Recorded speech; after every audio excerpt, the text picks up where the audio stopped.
You may have seen the new report, just like I did, telling you that there are heavy metals in your baby food. One of the main items of concern that's come up that might be relevant for you folks who aren't even feeding babies anymore but are often feeding little kids is the information about arsenic levels in rice. If that's something you're concerned about and you want help minimizing the effects of arsenic in rice on your family's health, I'm going to tell you how in today's video.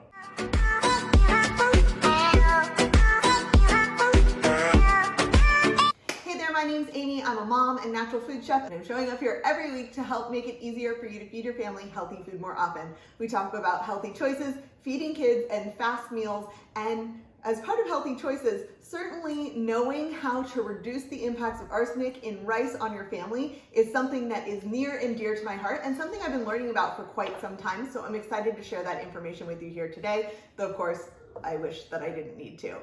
Did you know that Consumer Reports in their study of rice found that all 60 varieties they tested had measurable levels of arsenic in them? This is not new information, but it is getting kind of refocused on as a result of this information about heavy metals in baby food that came out recently.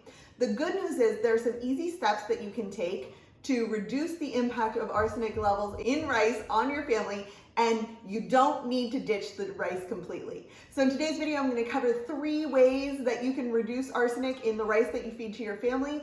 And by the end of this, you're going to know exactly what you need to do. No big deal. We're going to keep it super simple. All right, so the 3 things that you need to do are to make good choices around rice, rinse your rice, and cook your rice in a specific way. So first, let's talk about choosing rice. First and foremost, the best thing that you can do if you want to reduce arsenic levels in your family's food from rice is to choose actual rice instead of rice-based products like rice cakes or rice pasta or rice baby cereal or even rice milk. The problem with those products is that the arsenic still remains intact, and in many cases it actually gets amplified as a result of the processing, and there's no way to remove it. So actual rice is going to be your best bet. Now, if you are most concerned about arsenic levels and you want to optimize for reducing that, your best bet is going to be white basmati rice. I love brown rice. We serve brown rice in my family all the time, but unfortunately, the arsenic actually collects in the bran of the rice. And so white rice, while a little bit less nutritious, is actually better from an arsenic perspective.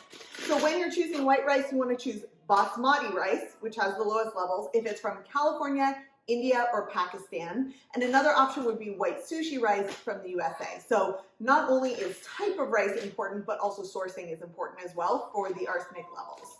Because, as you may know, the arsenic is actually coming from the ground where it's grown. So where it's grown is going to have a big impact on the resulting arsenic in the rice. Your second option would be brown basmati rice from California, India, or Pakistan. The white basmati rice I referred to has about half as much arsenic levels as all of the other rices I'm referring to.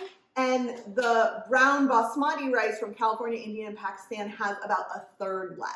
But it's worth noting that brown rice actually has 80% more arsenic than white rice. So that's where I'm saying if it's really important to you to minimize arsenic levels, you're going to want to go with white rice.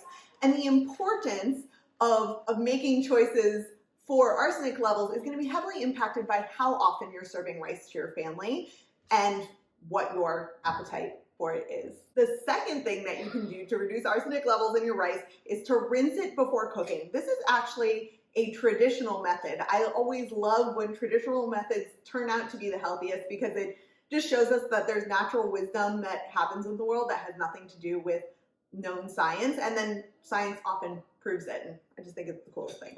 Neither here nor there. You're gonna rinse, which is a traditional process, as I said. So I'm putting my rice here,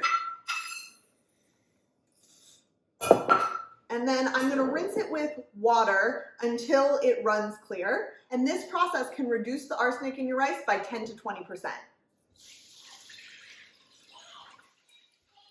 The third and final thing that you can do is to adapt your cooking processes. So this is another actually traditional thing. Only recently did we start cooking rice in water to a specific ratio in hopes that we could maintain more of the nutrients. But when it comes to arsenic, excess water, as it was traditionally done, can actually help us to reduce some of that arsenic by 35 to 45%. And I've read that it can reduce the arsenic levels in the cooked rice by anywhere from 30% to 60%. So this is one of your most high impact activities. So the rice goes in here. And then normally with this 2 cups of rice, I'd put about 4 cups of water. Instead, I'm gonna pour in this case, about 8 cups of water.